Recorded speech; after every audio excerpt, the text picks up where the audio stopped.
Mm. We just go over my slides quick. Okay. Thank you everybody for joining the Solid Waste Alliance webinar series. My name is Kema Boswa, and I am the founder of the Solid Waste Alliance Sierra Leone. Um, Today's webinar is mainly focusing on plastic waste pollution crisis and potential solutions. And I'm really excited to learn from Amina. I've been on one of her webinars. I was inspired by the work she does. And as we all know, plastic waste is a huge problem across the globe. And looking at countries from the global south and like countries like Sierra Leone, where we are still navigating technologies, ways to handle our plastic waste like the rest of the world. Um, so I'm excited, and tomorrow is World Environment Day that is focusing also on plastic, and the goal is to beat plastic pollution. So I'm super, super excited to learn from our speaker today, and I hope you do as well, and have all your questions prepared, and feel free to drop them in the comment section. For those of you who are not familiar with the Solid Waste Alliance, we are a national nonprofit organization dedicated to addressing the challenges associated with waste management and promoting sustainable waste management practices in Sierra Leone. And we are doing this through collaboration with private and public organizations, through education, research, advocacy, and community engagement. Um, we are a proud member of the International Solid Waste Association, ISWA, in ISWA Africa Regional Chapter. What does this mean? We are the voice for Sierra Leone on the international stage, on waste management, and we are representing our country. Um, so SWA membership is open to everyone in the waste management industry or the environmental sector, or anyone interested in promoting and developing sustainable waste management practices in Sierra Leone. Currently, our membership is open and free. This might change in the coming years based on all the amazing membership benefits that we are working on putting together for our members. This is just a rundown of our membership levels. Companies are open, both public and private companies, individuals. Cities can have an affiliate membership. They are really our partners that we envision to work closely with. Because when it comes to waste management, every city handles their waste management. And then we're looking forward to have students. We have a young professional group that we are looking at developing because they are going to be the future waste managers. And of course, the two other levels are really determined by our board members as they see fit for somebody to be a honorary or a lifetime member. So we encourage you to stay connected with the Solid Waste Alliance. Feel free to reach out to our email address for partnership or projects to work on and stuff like that.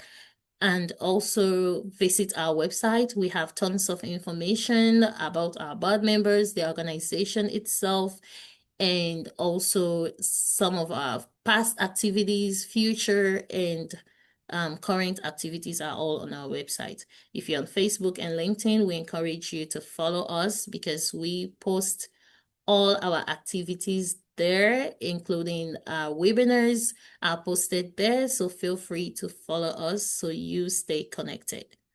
And talking about webinar, I am super excited to learn from Amina today. She is the manager of End Plastic Initiative at adday.org. Um, Amina is a policy expert and sustainability advocate dedicated to tackling the global plastic crisis.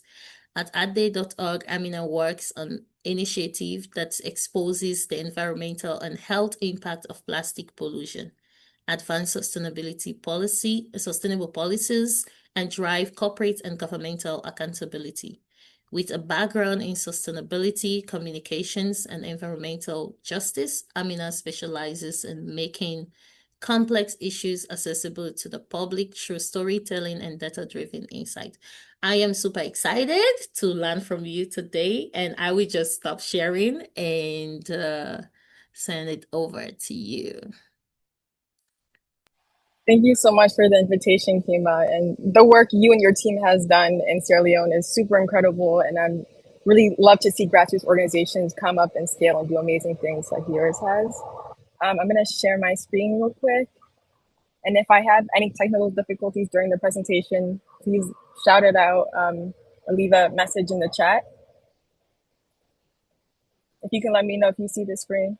I can see your screen. Okay, perfect. So again, thank you so much. My name is Amina Tariq Sidibe. My family is also from West Africa in Cote d'Ivoire and Mali. So I'm really glad to see countries like Sierra Leone looking to integrate sustainable development into their growth.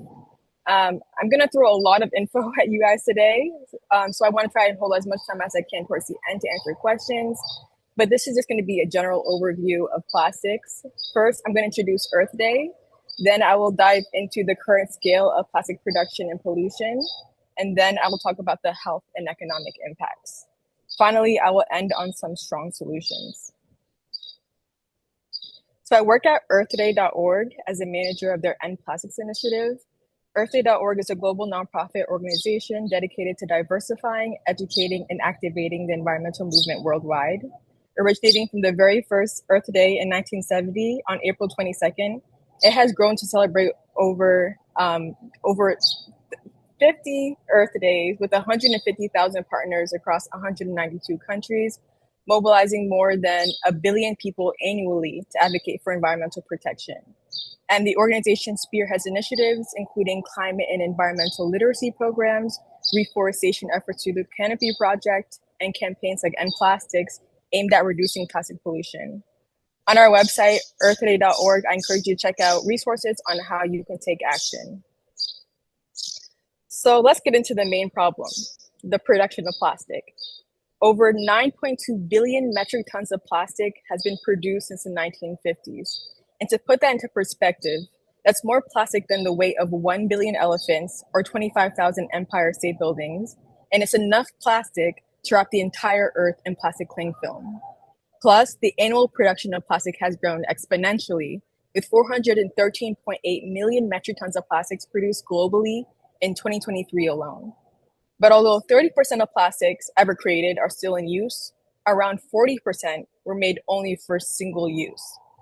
So the most problematic plastics are single-use plastic items like plastic bags, straws, and cutlery that are used briefly but persist in the environment for centuries. And their lightweight nature allows them to travel long distances where they can pollute land and waterways. Some specifically or particularly problematic plastics include polystyrene or styrofoam, which is commonly used in food containers because it's lightweight, but it also breaks down very easily. Also, black plastic containers or polyvinyl chloride, PVC, that are used in pipes and packaging also contain harmful additives that are challenging to recycle.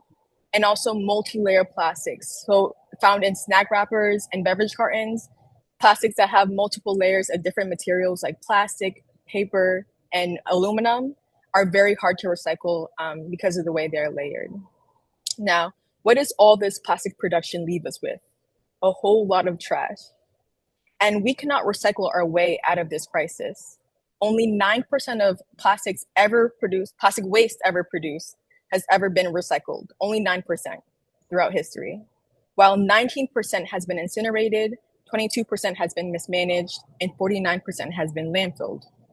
And that means that for every plastic bottle we think we're recycling, there are 5 more sitting in a landfill, 2 burning into toxic air, and 2 leaking into our rivers, oceans, and soils.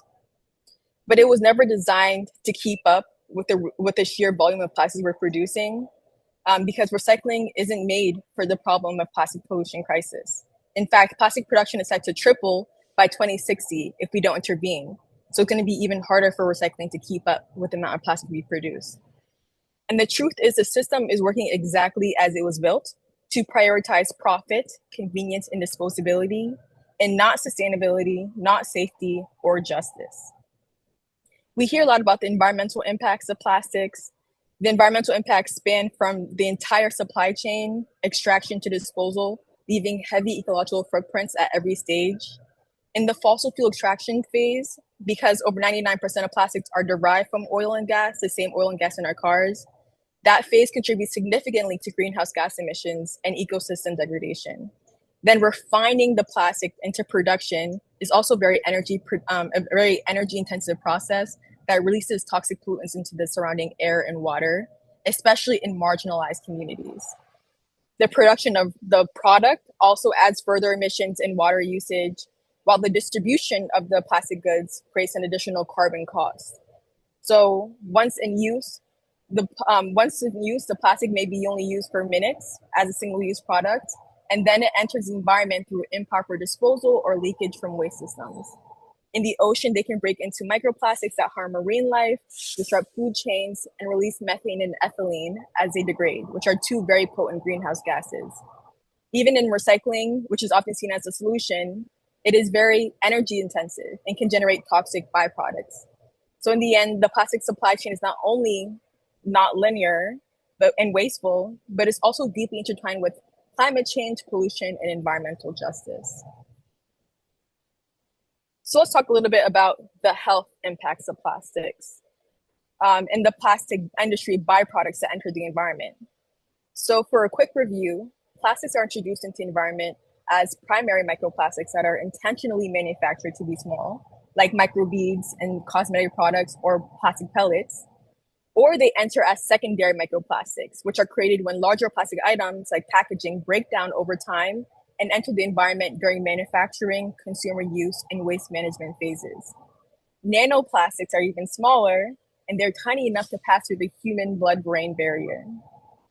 The primary way humans are exposed to microplastics is through inhalation, because microplastics are in the air, especially indoor, from dust, textiles, and packaging.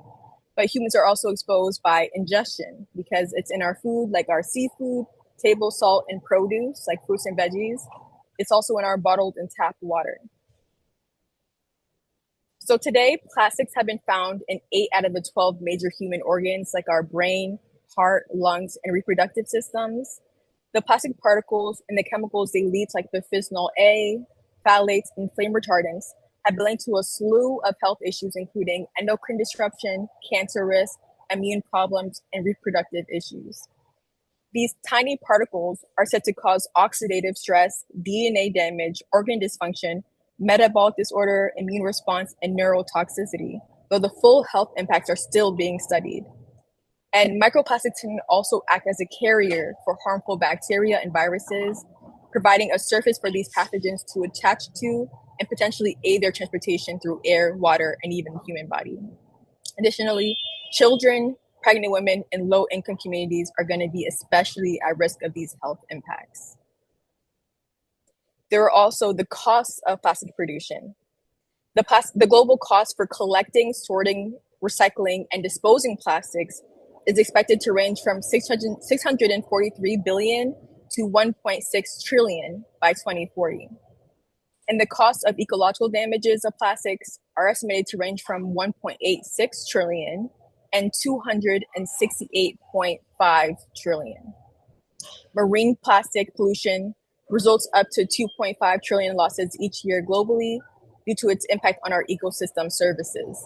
So think about countries like Sierra Leone, which rely heavily on their natural environment and coastlines, and the cost that will have on them. But the truth is the system is working exactly as it was built, to prioritize profit, convenience, and disposability. Remember, it wasn't an accident, it was engineered. In the 1950s, plastic was sold as a miracle material that was lightweight, cheap, and durable. But the last part, durable, that's the problem. Plastics never really go away. And as the mountain of plastic waste began to grow in the late 50s and 60s, so did public concern. And then in the 1980s, instead of slowing down production and listening to people about the concerns of growing pollution, or even investing in real solutions, the plastic and fossil fuel industry launched one of the most successful PR campaigns in modern history. So instead of action, they chose to change our perception of plastics. They told us, don't worry, it's recyclable. And then they push the burden of responsibility onto individuals to recycle more, sort better, and buy greener. Meanwhile, they lobbied behind closed doors to block bans on plastics, delay regulation, and greenwash their image with misleading claims. They also created campaigns to make consumers feel guilty instead of corporations feel accountable. And it worked. As a result, we have a system that's built to produce more and manage less. And we're constantly hearing the narrative that individuals are responsible for pollution and that individuals have to solve it. Okay, so that's a lot. Deep breath. If you're feeling overwhelmed, disheartened, or even angry, good, because it means you care and that you can take action. So what we now know is that there's a lot of plastics being made every year, and some are especially problematic, like single-use plastics.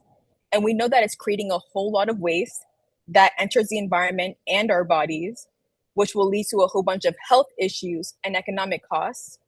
And we know that the industry is trying to confuse us into letting them produce more. Finally, we should know that real solutions do exist. Knowing all this, we can move forward from panic to progress because the future is not set in stone and we have many powerful tools in our hands. So part of my job is to work directly with researchers, frontline communities, and other nonprofits to communicate the impacts of plastic to the public and advocate for policy. Policy is the most impactful solution, period. When it comes to solutions, they have to be systemic. And a lot of policies aren't, but that means we need policies that are, for example, legally binding, like the Global Plastics Treaty. This is negotiated by the UN and aims to reduce plastic production, eliminate problematic plastics, and standardize global waste management by 2040. So it's a more of a holistic, global, legally binding approach to policy. Other types of policy that's effective are plastic reduction laws. So for example, bans on single-use items or bans on specific kinds or uses of plastics. We also need extended producer responsibility to make companies responsible for the life cycle of their plastic products by forcing them to change the design of their products and also be more accountable for the downstream impacts. And at Earth Day, we also support legislation like bottle bills, which allow for a clean flow of recycled materials being returned for financial benefit. Another practice I like is reuse, refill, and reduction-based solutions. For example, zero waste stores are popping up in the US that offer products with minimal or no packaging. And this is what circularity actually looks like, not recycling, because what people don't really know is that plastics can only be recycled 1 to 2 times before it's too degraded to use again. And when it's too degraded, it will either be landfilled or incinerated. Circularity is about products being created with the intention of being reused, repaired, and recycled. And also we need to reduce we have to reduce the need for new materials. We often hear about products that are made for planned obsolescence. A lot of companies make products that they know are going to break because they know consumers will buy them again because they need it. And so we need to have companies designing products that last longer and are made from more sustainable materials. Governments, businesses, and communities have to work together to implement these circular practices.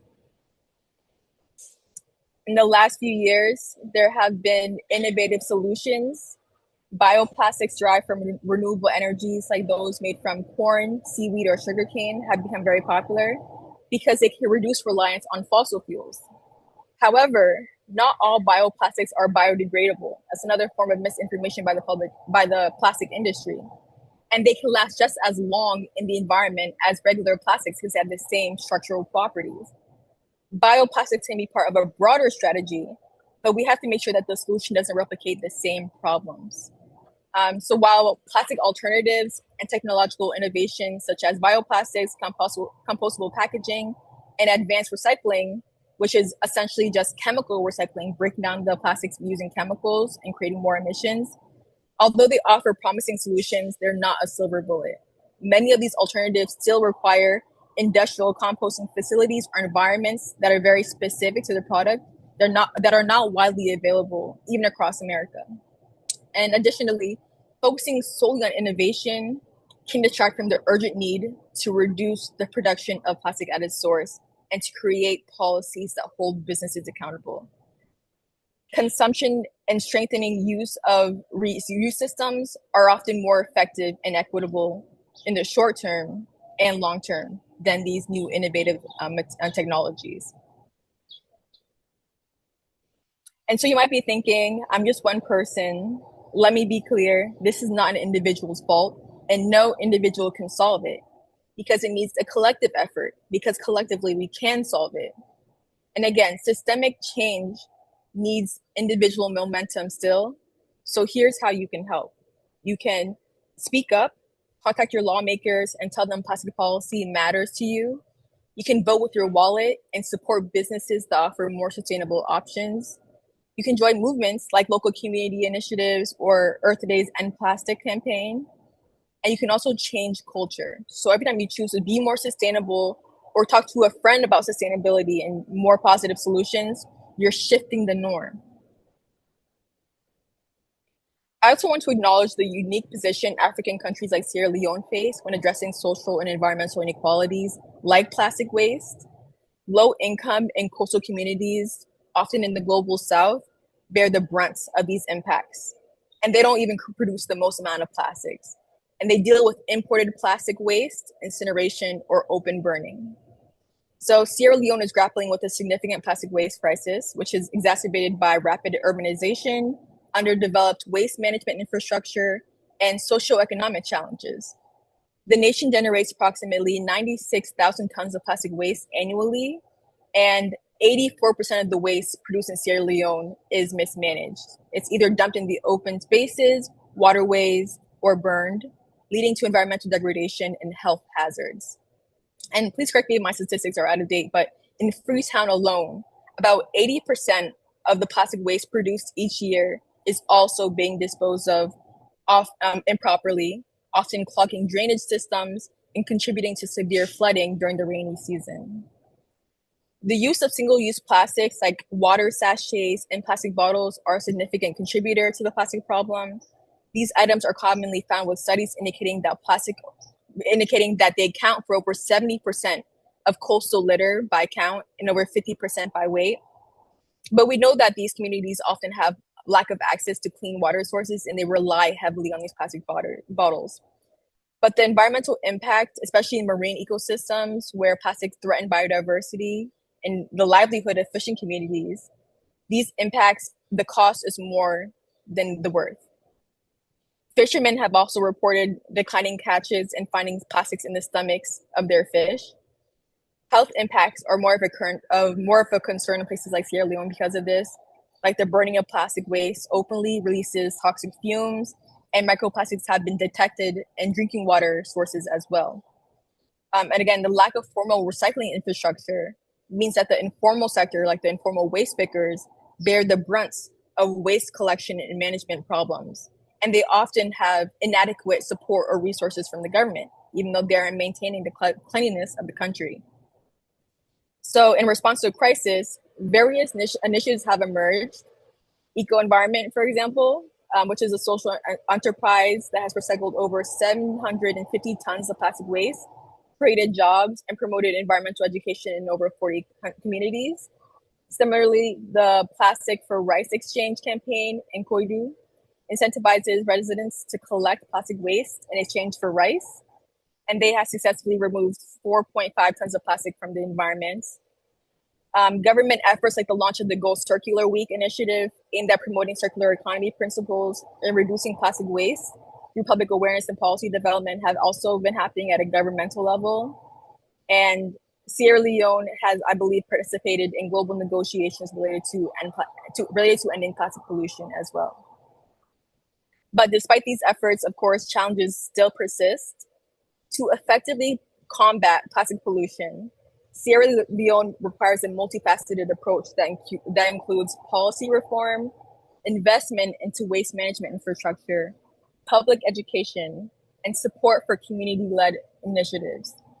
So engaging stakeholders across sectors and empowering communities are an essential step towards a sustainable and plastic-free future. And I think what this organization is doing and having webinars and educating different groups of people is exactly that. And for people who are part of the Solid Waste Alliance and other nonprofit organizations, you should understand that the full life cycle of plastics have an impact on the environment. The impacts of plastic is essential to developing local and regional waste management strategies. So once you understand the impact, then you can create better strategies. But many municipalities are burdened with managing plastic waste that they didn't create, especially in recycling markets, which have collapsed and show the true cost of disposal rising. So it's becoming more and more expensive to recycle. And this shows that a lot of the strategies we have in place had not been made for long-term solutions.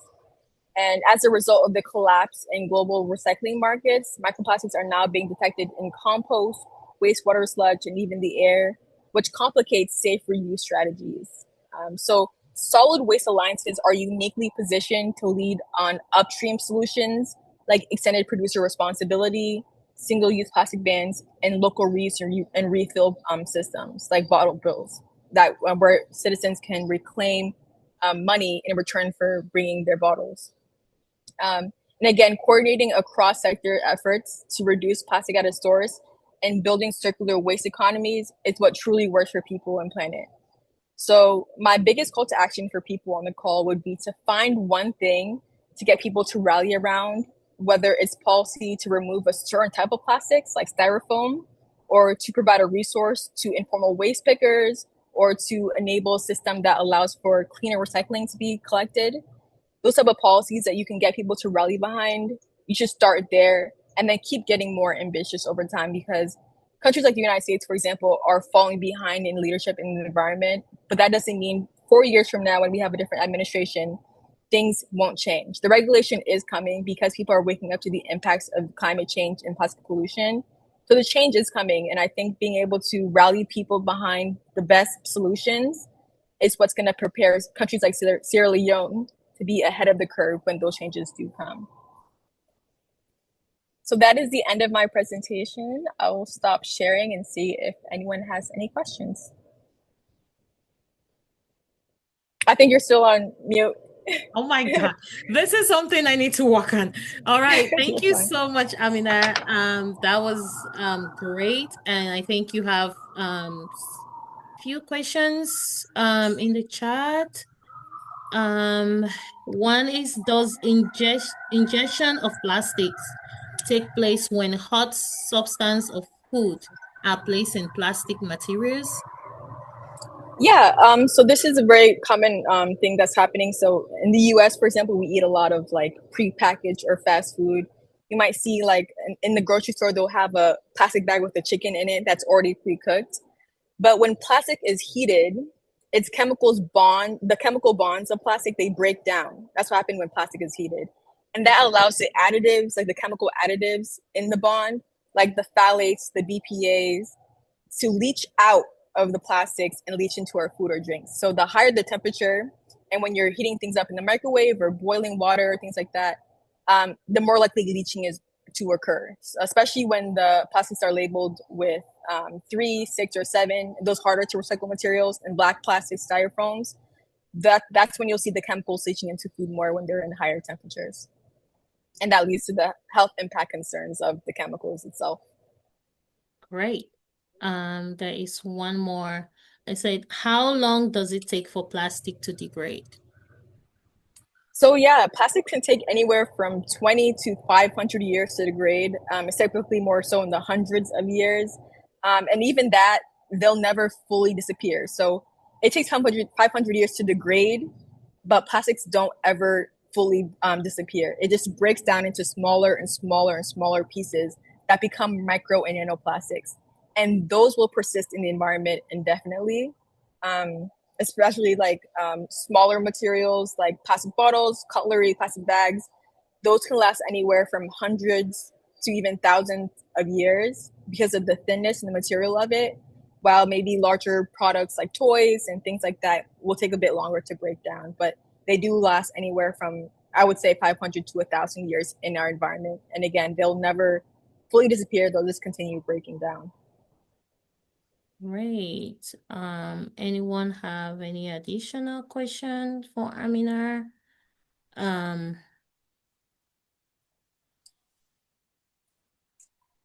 I'll also be available through email. We're always looking for ways to engage countries like in Africa, because we can't have a green revolution without Africa. And there's so many countries in the West, like France and America, that have been exploiting and gutting Africa for centuries, who Right. for some reason think they don't need Africa. I'm like, Africa is the one that's created all your technology. You know, for example, DRC's largest producer of cobalt produces 70% of the global supply, which is which is in every single technology we have. Um, and plastics are a big part of like the future of like moving away from fossil fuels. Once we move away from fossil fuels by having more electric cars and more solar energy, they're going to find ways to like use more plastic in consumer products instead of in like industrial uses. So like we have to think about how we're going to protect countries like Africa, who are producing all these natural resources and then being disproportionately impacted by the pollution, and making sure that they're a part of the new green economy and a just transition to a green economy as well. So I'm really glad these conversations are happening. Right, right.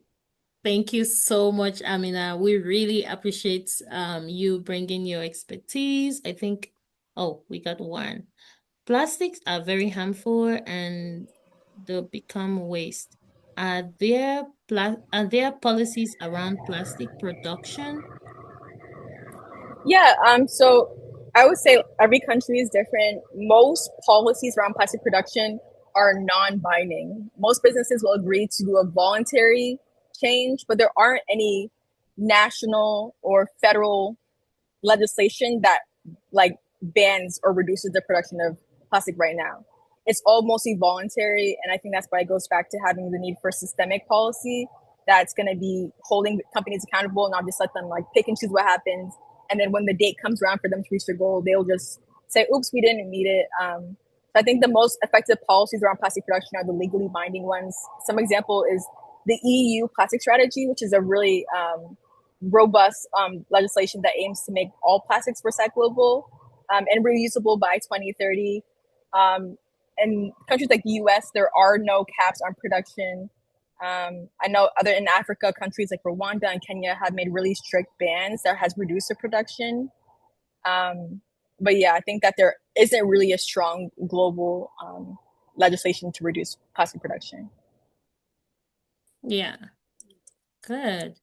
All right, let me see. Do we have, I see that there.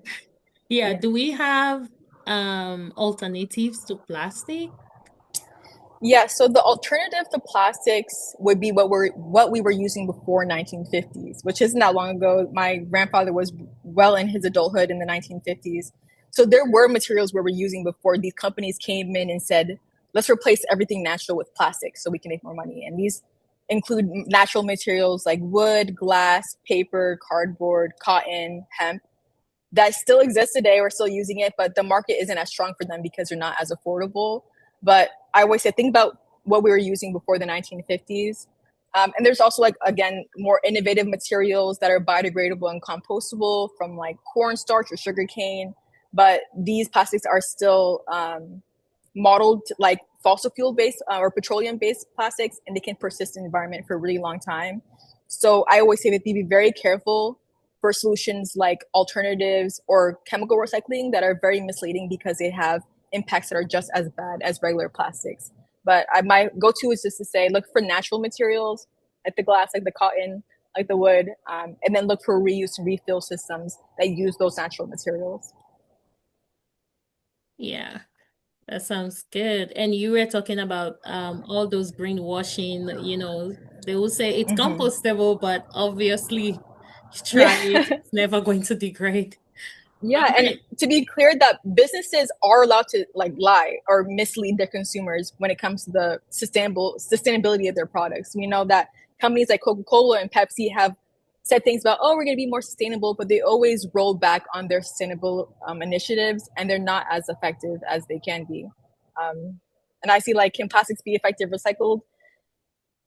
Can it be effectively recycled? I would say not right now. Because again, of all the plastics we've made in the last 70 years, only 9% has been recycled. So that just shows us that our current technology is not at scale to just a problem, and that the problem is going to triple even more.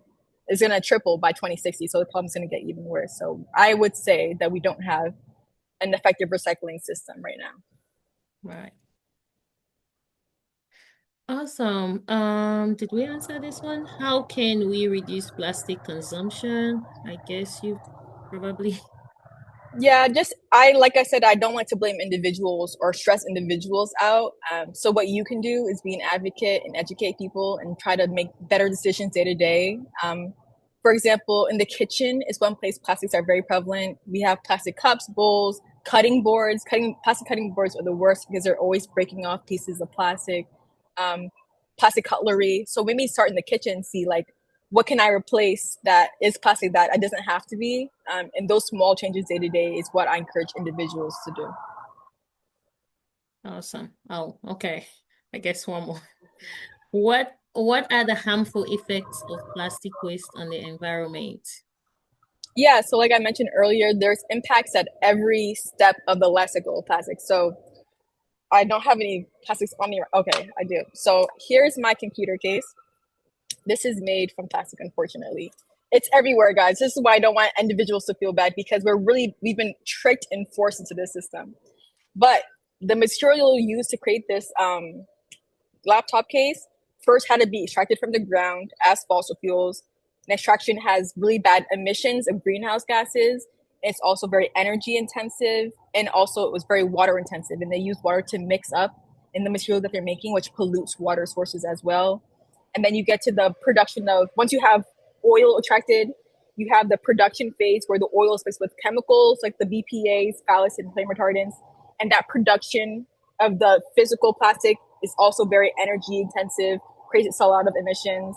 You have the transportation of the final product when they bring trucks to drive it to the retail stores, that's creating emissions. When you are disposing it improperly and it ends up in the environment, that creates a negative environmental impact. So the impacts are all along the supply chain of plastic.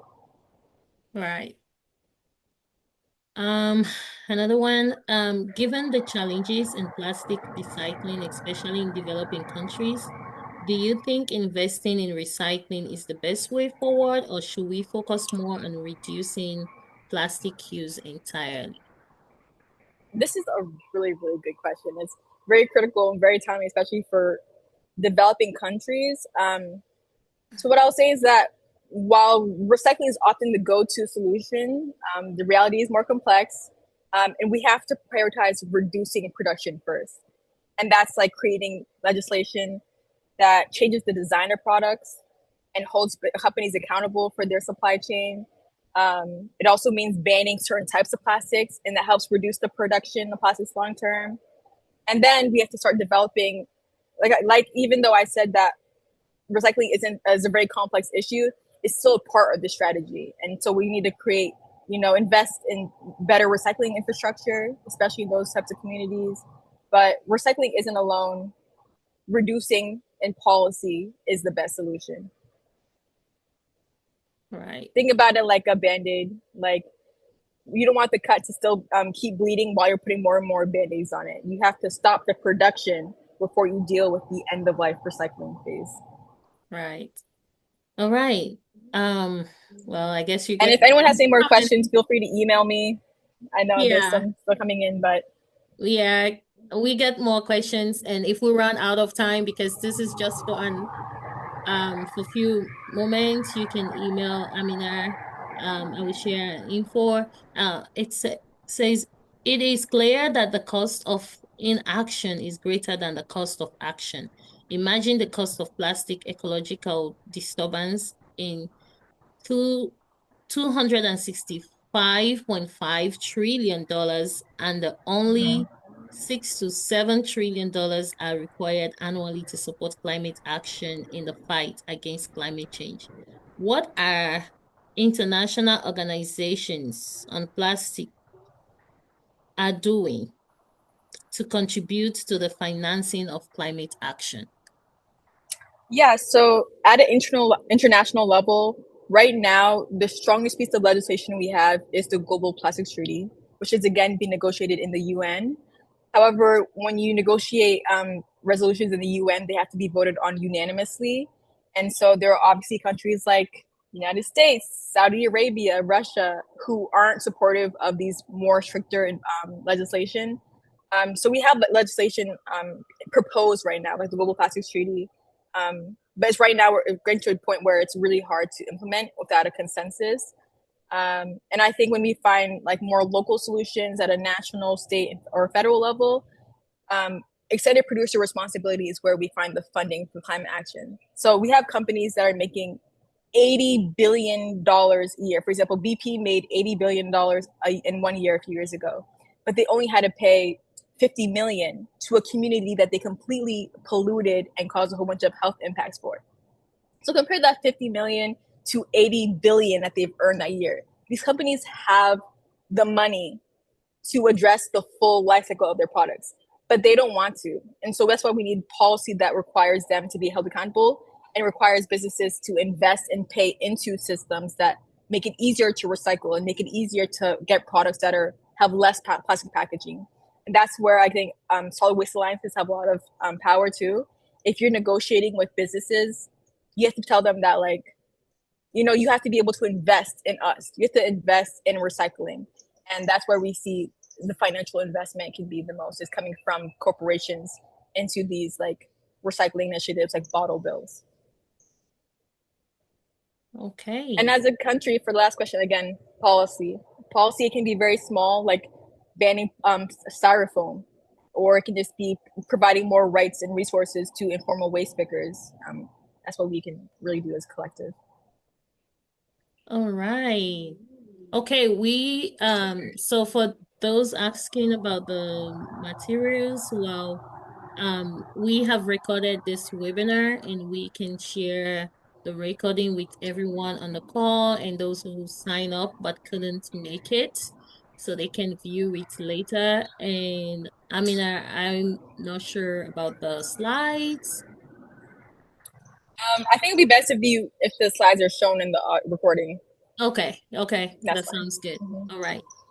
Okay, thank you so much for your time today. Thank And you. as always, if you have more questions, I will say please I'll put reach my out to Aminar and at the.org. Her email address, I think she will share. I will share I it. just put it in the chat, but thank Okay, you. good. Good. It's Okay. my last name, earthtoday.org. Yes. So feel free to reach out to her and ask more questions. She's a powerhouse. I attended one of the webinars that she was in. I'm like, I would get her for a Solid Waste Alliance webinar, and she's just amazing. Thank you so much, Amina, Thanks. for being here. And thank you, everybody on the call. We have our next webinar on June 24th, and we'll be talking about how to build a plastic-free lifestyle. And we will have the founder and executive director for Plastic Free July, Rebecca Prince Rose. So we are also looking forward to that and excited. Thank you everybody for being here. Thank you, Amina. I learned a lot from Thank you you. as always. Thank you. Um, you all have a wonderful rest of your evening or day. Thank you, everyone. All right.